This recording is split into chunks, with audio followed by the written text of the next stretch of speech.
NCTV impact ശോച്യാവസ്ഥയിൽ വീർപ്പുമുട്ടിയ കെട്ടിടത്തിൽ നിന്നും Alagappa Nagar ESI താൽക്കാലിക കെട്ടിടത്തിലേക്ക് മാറി.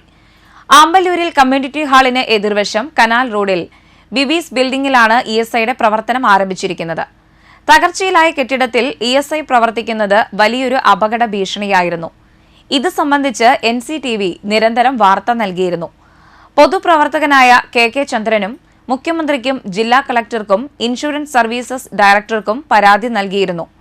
തുടർന്ന് അളഗപ്പ നഗറിലെ വാടക കെട്ടിടത്തിലേക്ക് സ്ഥാപനം മാറണമെന്ന് ഇൻഷുറൻസ് സർവീസസ് ഡയറക്ടർ ഉത്തരവിടുകയായിരുന്നു.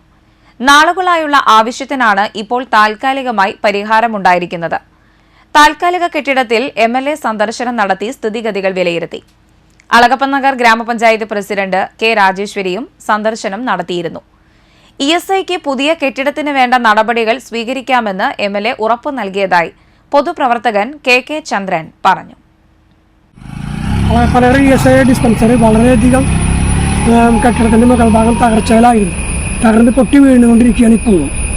ഇതിനെക്കുറിച്ച് വളരെയധികം നിവേദനങ്ങൾ MLAക്കും സംസ്ഥാന മുഖ്യമന്ത്രിക്കും ബന്ധപ്പെട്ട ഭരണാധികാരിക്കും കൊടുത്തതിന്റെ ഫലമായിട്ടാണ് പുതിയൊരു ബിൽഡിങ്ങിലേക്ക് വാടകക്കെട്ടിടത്തിലേക്ക് മാറാൻ കഴിഞ്ഞത്.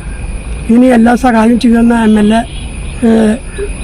ഈ പുതിയ ഡിസ്പെൻസറി സന്ദർശിക്കുകയും പഴയ ഡിസ്പെൻസറിയുടെ സ്ഥലത്ത് പുതിയൊരു ഡിസ്പെൻസറി പണിയുന്നതിന് വേണ്ട കാര്യങ്ങൾ ചെയ്തു തരാമെന്ന് ഉറപ്പ് നൽകുകയും ചെയ്തിട്ടുണ്ട്.